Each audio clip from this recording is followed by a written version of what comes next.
What's up, everybody? I hope you all had a great day. Getting into this episode of GH, it was a lot going down in this episode. First and foremost, listen, we need to get to the bottom of what the hell happened to Nathan, because I'm confused. I'm just looking at this like, what the hell is going on? Like, sir, where the hell have you been for 7 years? Like, and the fact that he woke up, dude has no recollection of the last 7 years. He didn't even know 7 years went by. All he remembered was Faison shooting him. That's all he remembered. He still got the scar on his chest. Like, he really feels like this was recent. Like, he thought he was in a coma or something. He was like, well, damn, was I in a coma? Like, what the fuck? Because that's all he remembers. So they had to let him know what happened and recap everything that's happened so far. His accident, everything. And apparently the car was supposedly destroyed in Mississippi or something like that. It's a lot of moving parts to this. So he was like, well, shit, y'all shocked to see me. So does Maxie not know that my ass is alive? Nina had to break it down to him about what happened to Maxie. So then he started asking about the little baby that they were supposed to be having. She was like, yeah, his name, James Malcolm West. All of this is a hot mess. All of it.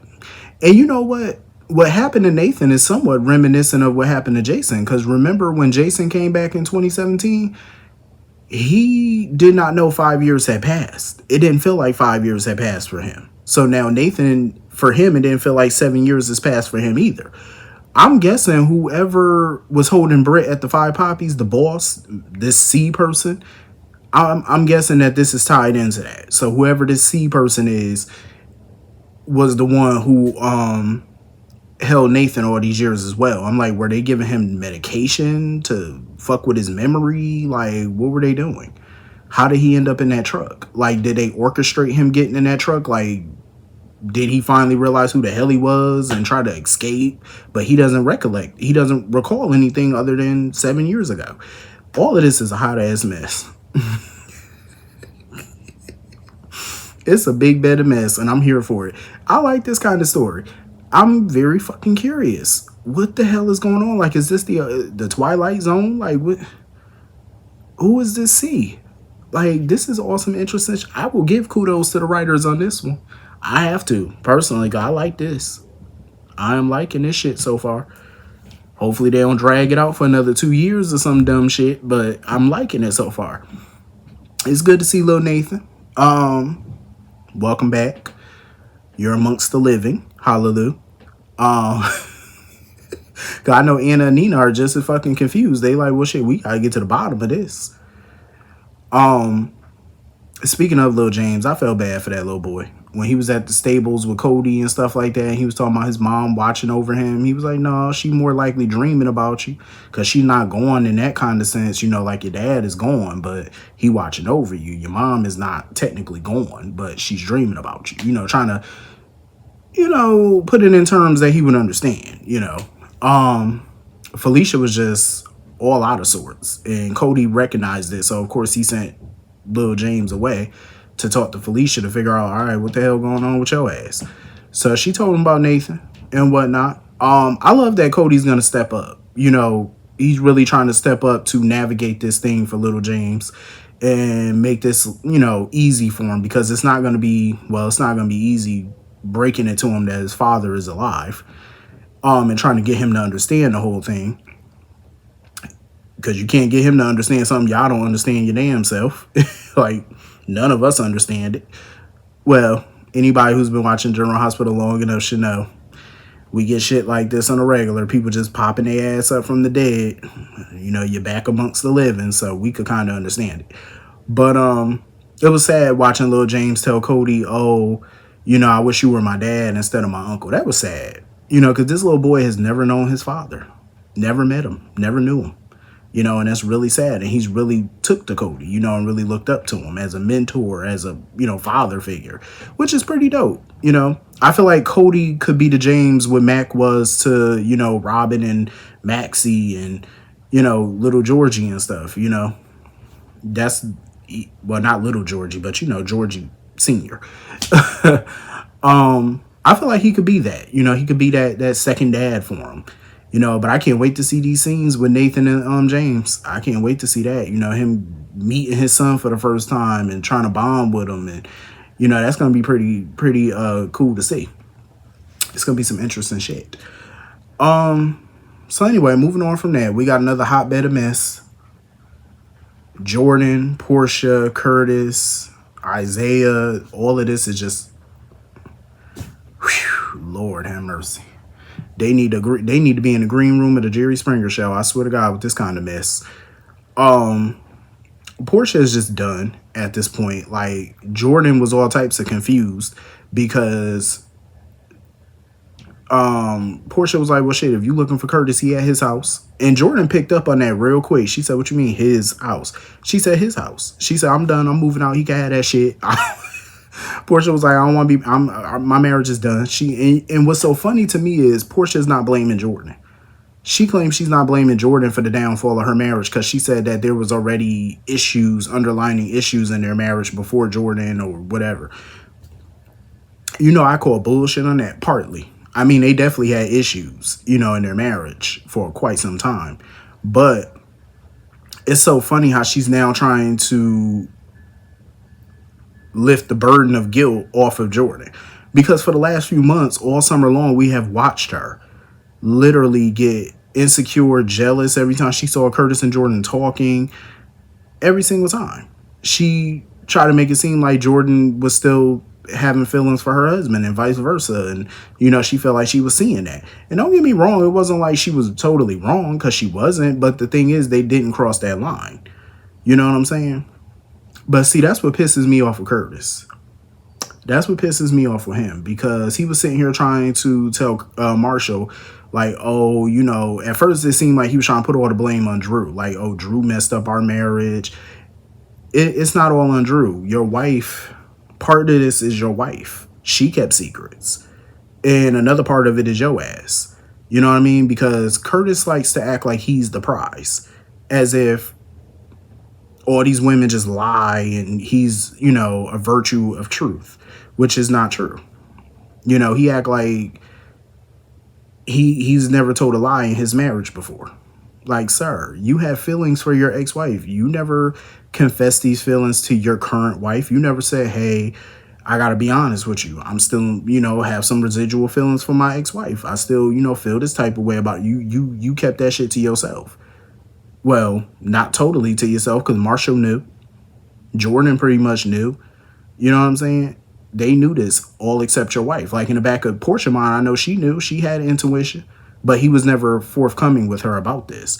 Then on top of that, he never told her about his little backdoor deals with Miss Wu, allowing her to run little poker games in his nightclub. He never informed Portia of none of this. So in my opinion, they both lied to each other throughout this marriage. They both were keeping secrets. And that's not good. That's why I say they both toxic. It ain't just one over the other. They both got lying toxic traits. But Curtis wants to put all this shit on either Portia or Drew. You gotta look in the mirror and take some stock in yourself. You gotta look in the mirror and see your role. You know what I'm saying? What part did you play in this, Curtis? Because let him tell it, oh, I ain't do nothing. I was a perfect husband. Like, let him tell it. That's how he gonna flip it.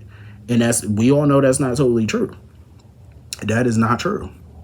And Marshall was like, do you think Portia could have shot Drew? In the back of his mind, he think it's a possibility. Probably is. But Curtis still wants to stick to this marriage because he feel like if they file for divorce now, the PCPD gonna have a whole bunch of questions, especially if they find out part of that reason that they're getting divorced has something to do with Drew. It's gonna open up a whole new line of questions that they don't want to answer. So it's gonna be a hot mess. Trina didn't waste no time. She went right over to Jordan house because she wanted to know if Jordan had something to do with her parents having issues. And Jordan was like, no. She said, I respect your parents' marriage. She said, I would never make a play for Curtis and all this, that, and the third. I'm like, well, Jordan, I wouldn't necessarily go that far. The one thing I will say is Jordan and Curtis, they didn't take it there. They could have taken it there. They could have slept together. They had their moments. They could have done that, but they paused and they backed it up. They didn't go that far. You know what I'm saying? They didn't do nothing like that. But their relationship has been a little inappropriate on the strength that Curtis would confide in Jordan about his marital issues, which I think is an issue too, because I feel like you should not be telling your ex-wife your marital business, your issues with your current wife. You shouldn't. That's a hell to the no. I mean, I get it that him and Jordan feel like they're friends now or whatever, but that's still a hell to the no. That's still your ex-wife. No. And she still got feelings for your ass and you still got feelings for her. That's a part of the reason why I feel like Jordan hasn't fully moved on, because she was still hoping in the back of her mind that her and Curtis would have a future together. And even Curtis was wondering that shit, like, oh, should I have fought harder for my marriage to Jordan? It's just a whole bunch of mess with them. Whole bunch of mess. But Trina started to steer that conversation because she was like, listen, I ain't even worried about their marriage right now. I'm worried about keeping their ass out of prison. Like, I need to do something, to stop this investigation. Jordan was like, look, stay your ass out this investigation. And a part of me get where Jordan is coming from, because if Trina start poking her nose in this investigation, it's going to point the cops in her direction. Hint, hint, it's going to point the cops in her and Kai's direction, because we still need to get those prints back from that baseball bat. So more questions are going to start to come. So I get where Jordan is coming from. She trying to tell Trina to stay out of this, because you're going to make matters worse. You're going to have the popo knocking at your door next, asking a whole bunch of questions like, calm it down, just lay low. And I get it, but I respect the fact that Trina want to step up. She not a little kid no more. You know what I'm saying? Like, she see the shit. She want to step up, try to help her parents and protect them the same way, they stepped up to protect her. I get it, but you don't want to make the wrong move now. Calm it down. Slow your roll. So Portia had a conversation with Isaiah. She was like, oh, I think we could revisit our earlier situation because my marriage is over. See, that conversation she had with Isaiah, I would have felt offended if I was Isaiah, because the only reason she's so certain that her marriage is over now is because she heard that Curtis was with Jordan the night Drew was shot. That sealed the deal for her, because I think a big part of her was still hoping to kind of fix things with Curtis. But now that she heard that, all bets are now off. She don't want the marriage anymore. And the reason I would feel offended if I was Isaiah, because that conversation sounded like she was picking him as second best, like your second choice, you're the runner-up, basically. Curtis done pissed me off again, so now I'm gonna choose your ass. That's how it seemed. You know what I mean? And I'm glad that, Isaiah was like, let me stop and think about my career. And I agree with him. He was like, no, I got to pump the brakes, because he worked hard to be a doctor. Same as she did. But she's his boss. She's still legally married. If that shit were to come out that they was knocking boots, not only will the gossip be crazy around that hospital, it would definitely impact his career and hers. You know what I'm saying? Like, it's more him. It's going to impact his shit, because it's going to get around the hospital that he banging his married boss. The scandal of that alone, you already know they're going to be sitting in the boardroom, and the board of directors are going to want to have a meeting. Somebody ass might get fired. I'm just saying. It's not going to be pretty. So I get it. They feel like now they got to keep it quiet. Like, they still want to knock boots, but they can't let the general public know. But I got a feeling it's going to come out. We all know it's going to come out. All of this is shaping up to be a mess. And I'm here for it, because there's some good mess. It's a lot of it, but it's a mess. So anyway, moving on from that. So everybody trying to find Tracy and whatnot. They fly into Atlantic City and, they got a lead on her, because apparently Lulu knew about a casino that Tracy and Luke like to go to. So that's where BLQ and Ned are on their way to. I love how Ned tried to give BLQ a little history lesson about him and Monica, about their affair back in the day. And a part of me wasn't even surprised BLQ already knew, because I feel like that's one of those worst kept secrets. I mean, the family mentioned it here and there throughout the years. You know what I'm saying? So I'm like, how could she not have known? And she even said it. She was like, well, shit, people done talked about that shit ad nauseum back in the day. She was like, shit, of course I knew about it. She was like, I don't want no details. Because he was like, well, let me tell you how it happened. She said, I'm with BLQ on that. I don't want to know about that. Okay? But he was like, no, I'm not going to tell you what went down in the bedroom. I ain't going to tell you that. I'm just gonna let you know like how we met. Like we didn't even know each other. Like I didn't know she was my uncle's wife. She didn't know that was my uncle. And he got to know her on a different level. You know what I'm saying? So I like that he clued her in on that. And of course, Ned has his regrets because of how many times he tried to, upstage AJ back in the day and, take him down and stuff. He regrets that because he felt like he disappointed Monica in a way. He let her down. But I'm like, listen, what happened back in the day was back in the day. Him and Monica have grown close throughout the years. She has loved him, you know what I'm saying? So I don't think she held any animosity towards him about anything he did back in the day where AJ was concerned. I think that was water under the bridge for her. But I'm glad that, this situation is making him look at life a lot more, and make him realize, like, how much he cherished his daughter and love her. So, of course, they called in reinforcements. They had Lois, pop up on Tracy at the bar or at the casino. Tracy was ready to get up and go. Tracy was like, oh, hell no.